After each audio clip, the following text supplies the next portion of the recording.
Hi everyone, and welcome back to another video for Phantasy Star Online-2 New Genesis. What I wanted to talk about today is something I've done on a couple of occasions, where I look at the current state of NGS and try to give an objective view of where I think the game is performing well and where it needs to improve. I'll also briefly look at some of the announcements from the latest headline as well, just to see if they have any impact on the game too. This will just be a very brief look. So last time I looked into NGS's performance was in September last year in 2024. But this was mainly looking at the Steam charts data and less on the game itself. So with that in mind, I think it's about time that I took another look at what's changed in NGS. So in October we got updates to the SEGA area. So this brought in the Evolvault, Extravance and Prograde grinders, and that gave us a way to upgrade our tired Excellior weapons into Duocellior and Duostasis. I quite like this change honestly, partly because it incentivized farming areas for drops, which as a PSO player I was quite happy to see. It was something that I always thought NGS was kind of missing, so to see as finally having an area where we could just farm it for drops to then go towards upgrading our gear, I actually really enjoyed that. It was also the update that gave us the sort of the reorganisation of some of the zones in Styria as well, so it was the one that changed how Mediola 1 was set out, so it was a bit easier to navigate, which I appreciate. As well as that, we also got the update for Tector, which was quite a big update to the class and breathed new life into it. So all in all, I do feel that October was a pretty solid month. So with November, we started off with a rerun of a previous year's limited quest, which honestly wasn't that fun the first time round, so getting it again was pretty disappointing. We did however get the 8-player version of Malignant Darkfall Solus, which was an extremely fun fight. I do wish though that the 8-player versions of these Malignant bosses were a permanent urgent quest instead of being limited time. It's just a bit disappointing when you lose the ability to be able to do them outside of the 4-player quests. As well as that, we also got the further updates to update the Duocellior and Duostasis gear into Tricellior and Tristasis, and that gave us more to work towards. So again, if you were the kind of player who wanted to continually push the gear, having this upgrade from Excellior to Duocellior to Tricellior, it's all incremental upgrades, which I think a lot of people quite liked. But December started out with another limited quest rerun, which was called 2 Chili 2 Chase. Personally couldn't stand this limited quest, but the reason for that isn't so much an indictment of the quest itself, but is more an issue I've got with the floating boards in NGS. For some reason, I don't know what it is, but for some reason I really struggle to control them properly. I'm terrible at controlling them, so I think that's just more on me personally. We also got an update to the Force class, which has become much stronger than it was previously. Force had been kind of languishing behind a little bit, so it was nice to see Force finally get an upgrade.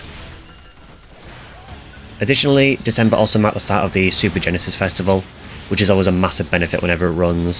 So things like the grinding boosts that we get during these festivals are a massive help, and I almost feel like that's how the game should feel normally. I personally find the current grinding experience in NGS, particularly for armors, incredibly time consuming, and it's really dull as well. It takes a long time to do it. Even if you're using capsules, it just takes forever to grind something, and it's just not an interesting experience to do it. I do feel it's something I would like to see reworked. We also got a new urgent quest, which was Co-op Starless Suppression Op, which introduced a new dualistic enemy type. This is a really interesting urgent quest. It kind of frustrated me because having done it a lot in public games, a lot of people clearly hadn't read about how the enemies work. So if anyone was not familiar with it, the dualistic enemies have this mechanic where if you kill one of them, you then have 15 seconds to kill the second one, or the first one revives on a certain amount of HP. And I had a lot of runs of this quest where people would just wail on one of them, and then they would just continually keep reviving, and it was really frustrating. If you did it with a team that knew what they were doing, it was totally fine, and it was quite a cool mechanic. Finally, Nameless City also got a much needed boost with the Great Rappy trial, which you could actually make a ton of money from.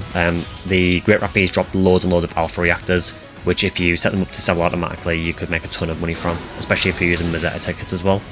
You could get easily over 100,000 Mazetta per Rappy at some points, so it was a really nice way of just topping your money up a bit. And it was good to run Nameless City again, because it is one of my favourite areas in the game, so it was good to have another reason to run it. Again, shame it was just a temporary thing, but I suppose they wanted to limit how much money you could earn from it. So then, let's look at January. So I personally feel that January's been a pretty huge month for NGS, honestly. So it started out with a new limited quest which had some borrowed gimmicks from Lucille. Admittedly, not the most amazing thing, but It was interesting to have another quest with the mutant enemies in it, and adding some of the things in from Lucille, like the exploding bombs, at least added some variety to the quests. It was then followed by the free run collab, which I don't normally mention the collabs because they're very, very subjective whether you're going to like them or not. But the free run collab in particular seems to have been incredibly popular on the global side, given how often I hear the stamps getting spammed in the lobbies. We also got the extra duel, which heralded the arrival of Ruin Masquerader. Now, Masquerader for me is easily the most fun fight in NGS, and it's not even close. It's noticeably different from the PSO2 Classic version. There are still some similarities, but it has its own differences in its moveset, so it's nice to haven't just directly ported it over. So although it's noticeably different from the PS2 Classic version, it is still genuinely one of the most fun things I've done in NGS. I haven't even got that far in it yet. I'm only up to depth 3 at the minute as I record this. I do need to get that finished. But even at depth 3, it is already one of the most challenging things in NGS, and definitely one of the most fun. So I'm really, really looking forward to seeing the later depths and how insane it gets. Also, on continuing the theme of great fights, we also got the 8-player version of Malignant Darkfall's Dalian.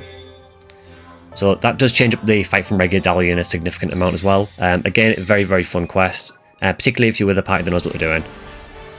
So you've probably seen in this video, as I've been recording this, we've got some footage of Ruin Masquerader here, and there's also some footage of Darkfall's Dalian as well. I do kind of feel that this kind of very fun yet somewhat challenging content is definitely one of the areas where NGS does excel. I feel like SEGA do need to invest more in this because it does seem to be one of the things that people resonate with more, and generally it's something I keep coming back to. I'm typically not a person who focuses a lot on really difficult content, but I have been doing Masquerader more than I thought I would. So on that, I hope SEGA kind of keep up that trend. So overall then, I do feel like it's been, as usual, a bit of a mixed bag with NGS. You know, we have got these things like these limited quest reruns, which are always a little bit disappointing personally, but we've also had some really good highlights as well, such as Ruin Masquerader, Malignant Darkfall's Dalian.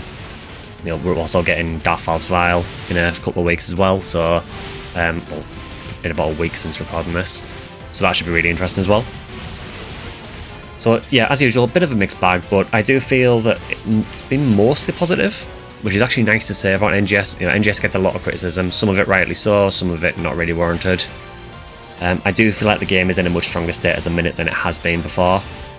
That said, there are still some areas of concern and some issues I would like to see addressed, so let's just cover those as well. So firstly, something that was actually announced on the latest headline, which was the addition of the new Lands capsules. These are another capsule that you can only get from Arcs Cast Scratch or from player shops, and they don't seem to overwrite the NID capsules. Now personally, I've never been a big fan of putting high power capsules in AC Scratch, as I think it can be seen as incentivising pay to win, which I'm really not a big fan of. On the one hand, there's nothing really currently in the game that absolutely requires these capsules, but I'm really hoping that this isn't the start of an AC cap power creep. Next up is the ever-present issue of NGS's story, or lack of. We know that a new story episode is coming soon, but the gap between episodes is still far too long. I've already mostly forgotten what happened in the last one because it's been so long since I did it. While it's clear that story isn't the main focus of NGS, it would be nice to have something to feel like we're advancing somewhat in the story, and hopefully we get that soon. I'd also like to see more innovation in quest types, as I feel that NGS is very heavily based on running LTQs. They often feel very, very samey. It would be great to have something similar to PSO or PSO2's challenge mode, or anything to take away some of the LTQ monotony. So overall, would I recommend playing NGS at the moment? I think that if you haven't played it for a long time, it's definitely worth checking out, but it's also very clear that NGS's direction is very much set in stone at this point and unlikely to change much for the foreseeable future. Hopefully SEGA can prove me wrong and give me some surprises through 2025. Yeah, I'll leave that one there anyway. If you have enjoyed the video, please consider liking, subscribing, or joining as a member on YouTube. You can also follow me or sub over on Twitch. I have a Blue Sky and an X, which are both Section Skyline. And you can also join our Discord as well, which I'll leave a link to in the description of the video. Yeah, if you enjoyed the content, feel free to stick around. There'll be more PSO2 content and NGS coming soon. But yeah, thanks for watching, and I'll see you guys in the next one.